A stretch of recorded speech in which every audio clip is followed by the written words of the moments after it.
কাটি ঘৰৰ ভিতৰত সোমাই আছ ধন লাগিব ধন এই হ'ব তই যেনেকে ক দিনৰ পোহৰত নাহিবি ৰাতি গভীৰ হলে কথা কচোন কাৰ্ডি তই যে ধুনীয়া ধুনীয়া মুখৰ প্ৰতিমাবোৰ সাজ ধুনীয়াকৈ গোলাপী ৰংবোৰ দিয় এটা কলা ৰঙৰ আপচু মূৰ্তিও সাজিবিচোন নমস্কাৰ আপোনালোকে চাব আৰম্ভ কৰিছে পিডি এণ্টাৰটেইনমেণ্ট মই পল্লৱ ডিজাইন আপোনালোকে আজি আপোনালোকক লৈ যাব বিচাৰিছো জাগৃতিক নাট্যগোষ্ঠীয়ে নিবেদন কৰা এখন বিশেষ নাটকখনৰ বিষয়ে অকণমান সবিশেষ আপোনালোকক ক'ব এইসকলে হ'ল অভিনয় প্ৰাণ পাই উঠিব মহাপুৰুষ মাধৱদেৱ প্ৰেক্ষাগৃহত কেই তাৰিখ আছে 22 ডিচেম্বৰত সন্ধিয়া ঠিক 6 বজাৰ লগে লগে মঞ্চস্থ হ'ব ভৈৰৱী নামৰ নাটকখন যিখন নাটক লিখিছে মৃন্ময় ভূঞাই আৰু পৰিচালনা কৰিছে বসন্ত শইকীয়া আমি সকলো যাওঁ সেই নাটকখন উপভোগ কৰিবলৈ 22 তাৰিখে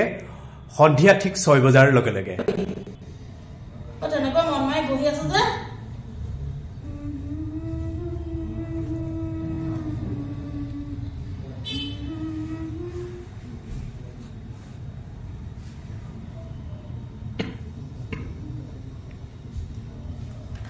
ভৈৰৱী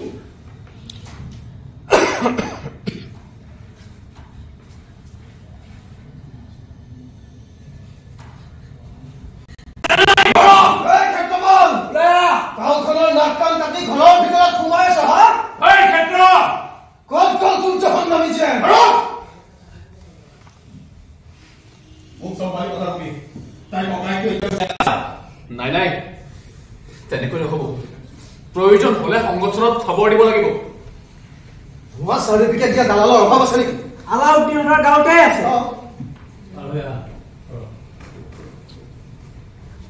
শম্ভু গোহাঁই ইমান বেগা বেগিকে কি হ'ল সুলেমান তাত বাতি কাঢ়ি থাকিবলৈ মানা কৰিছিল নে নাই কৰিছিল দেউতা কৰিছিল মই আজি আহিছিলো মানে এই তৰণী বাবু কথা এটা কোনো কথা নাই এইডালটো যেনিটাই শৰতৰ ডাল দেখিছ একে কুবে তোৰ পিঠি বহল কৰি দিম যা গৈ কিবা থাকিলে বলভদ্ৰ ইমাম চাহাবক জনাব জানো মেঘনা পিতাইৰো দেহা পৰি আহিছে দেহা পৰিলেও বেহা পৰিবলৈ নিদিও পূৰ্বপুৰুষৰ কৰ্ম এয়া পূৰ্বপুৰুষে আহি এতিয়া নোখোৱাই পিতাই তই বোকা পিটিকি পোৱা নাই কাৰণে তেনেকে কৈছো বোকা মাটি পানীৰে সাজ গঢ়িব জানিলে বুজিলিহেঁতেন বুজিবলৈ মই এতিয়া সৰু ল'ৰা নহয় মেট্ৰিক পাছ কৰাৰ পিছত কলেজত নাম লগাবলৈ দুটা টকাৰ যোগাৰ কৰি দিব নোৱাৰি বিহুৱে পূজাই সংক্ৰান্তিয়ে শয়গীয়া লোক পিন্ধিবলৈ নতুন কাপোৰ এসাঁজ যোগাৰ কৰি দিব নোৱাৰি হ'ব দেচোন যা এতিয়া সোনকালে বজাৰ মাটিৰে সাজ কৰি কৰ্ম সংস্কৃতি ৰাখা লাগিলে আমি লোক শুনে মাৰো পপুৰ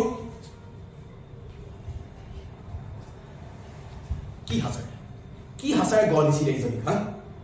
আলহীয়ে তাইক চাবলৈ সন্মুখত থুই পেলাই গুচি যায় মেঘা কিয় নাহে তোৰ পূৰ্বপুৰুষ তাই সেই কোলা শৰীৰটো বগা কৰি দিবলৈ পূৰ্বপুৰুষ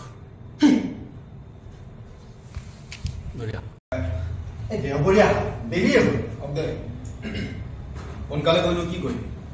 নেও বজাৰ মেচিনত বনোৱা বিদেশী মূৰ্তিৰে ভৰি পৰিছে এই হাতলৈ ভৰি সজা ধুনীয়া মূৰ্তিকেইটা এই বলীয়া শৰ্ত কোবাই ভাগিলে একো ভুল কৰা নাই তেনেকৈ কিয় কৈছে আৰু হ'ব দেচোন এতিয়া এইকেইটাকে লৈ যাওঁ দৰ কমলৈ বিকি দিছোঁ হাতে হাজাৰ ঘৰুৱা মূৰ্তিলৈ গ্ৰাহকে চকুৱে নিয়ে বজাৰটো তও দেখিছ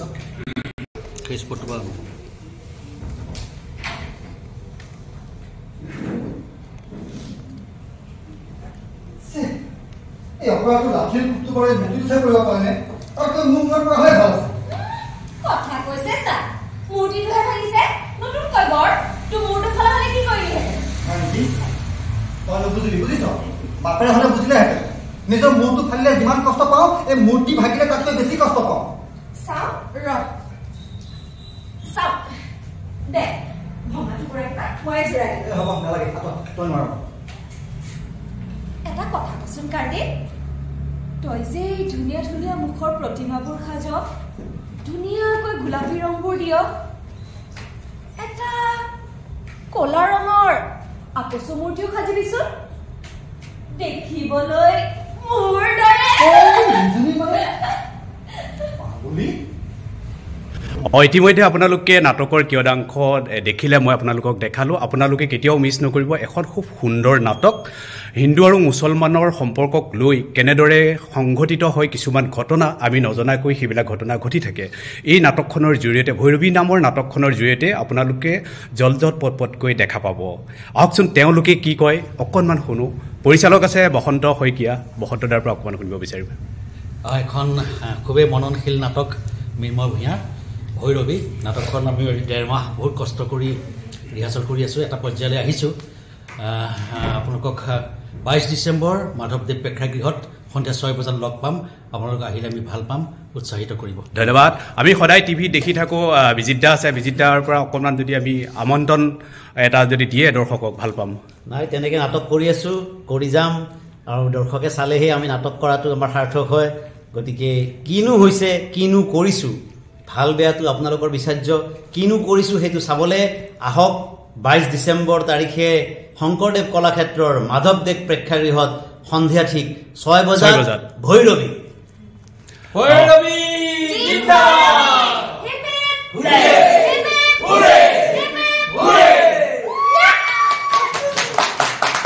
এইখনতে ক'ব লাগিব মই আজি যিহেতু নাটকখন চাবলৈ আহিলোঁ নতুনৰ ভিতৰত মই সম্ভাৱনা এগৰাকী অভিনেত্ৰী দেখিছোঁ যিগৰাকীয়ে ভৈৰৱী চৰিত্ৰটো অভিনয় কৰিছে খুব সুন্দৰ অভিনয় কৰিছে আমি ভৱিষ্যতৰ এখন অভিনয় জগতত খুব সুন্দৰ আশা কৰিব পাৰিম ভৈৰৱী যদি তোমাৰ ডায়লগ এটা চাম এইবাৰ কোন মহিষাসুৰ দৈত্যয়ে ঘাপ মাৰি কাটে কোন খনিকৰৰ হাত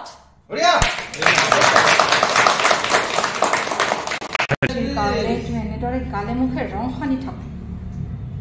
সঁচাকৈয়ে পাঞ্চলি তোৰ এই ৰূপ লাবণ্যত পাহাৰৰ শিলবোৰো বৰ হৈ গলিব ইমান তাৰিফৰ প্ৰয়োজন নাই তোৰ ঘৰলৈ যাবলৈ বৰ মন আছিল অকল মন হলে নহব ধন লাগিব ধন এই হ'ব তই যেনেকে ক দিনৰ পোহৰত নাহিবি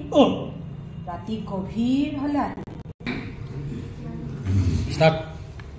চুলেমাই চাচা তই এইবোৰ কি কৈছ তই সৰু হৈছ নুবুজিবি এইবোৰ এতিয়া অন্তত তই এনেকুৱা কোনো কাম নকৰিবি কৈ দিছো আল্লাহৰ কসম নকৰিম মানে নকৰিবি নকৰিব কৈছে নকৰিবি সিদিনা লাঠিৰ কোপটো যদি তাৰ মূৰত পৰিলহেঁতেন হাতৰ বিদ্যাৰে কাম কৰি খাইছেহি তাতে কি অপৰাধ আৰে কাৰ কি অপৰাধ এয়া বিচাৰ কৰাৰ সময় নহয় এতিয়া তই নুবুজ কিয় মই চব বুজি পাম তেনেহলে মনে মনে থাক পাৰ্টি পাঞ্চালী এয়া কি এই প্ৰতিমা সাজিবৰ বাবে মাতি আনিলোঁ বেছ প্ৰতিমা দুৰ্গামাৰ প্ৰতিমা সাজিবৰ হলেই নহয় এই কাকুৱে খেৰ বান্ধিলেই অহা সপ্তাহত বতৰ ভাল হলে একদম মাতিলে ধুনীয়া বঢ়িয়া পিছে ইয়াৰ লগত অকণমান গংগাজল ছটিয়াই লওঁনে নল তই কৈছহে ক্ষেত্ৰ কাকুৱে চাকি বন্তি জ্বলাই সকলো নিয়ম পালন কৰে আৰে গংগাজল দিয়ে গোমূত্ৰ আৰু গোবৰো দিয়ে তাইৰ পইচা কেইটা ঘূৰাই দে দিম বুলি ক'লোৱে তাই সুধিছে কেতিয়া দিবি লাজ নাপাওঁতে তই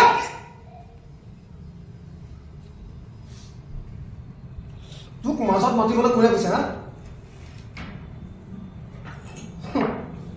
বাকীতো তয়ো দিয় নিদিওঁ জীয়া মঙহৰ বাকী বোকা নাই নগদ হিচাপ পইচা কেতিয়া দিবি দিম চিন্তা কৰিব নালাগে এনেকে হলে কেনেকে হয় মইতো কিনিহে আনো চলিবতো দিব লাগে না নিজৰ ডিগিলি ভয় লাগে পইচা দিগিল মিছাতে তাইক নো টঙনিয়াইছ কেলে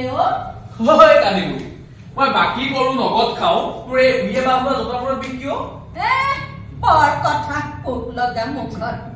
বিনা পইচাই কৰবাত চুৱা চেলেক গৈ যা দৰকাৰ হলে জোতা খুলি আকৌ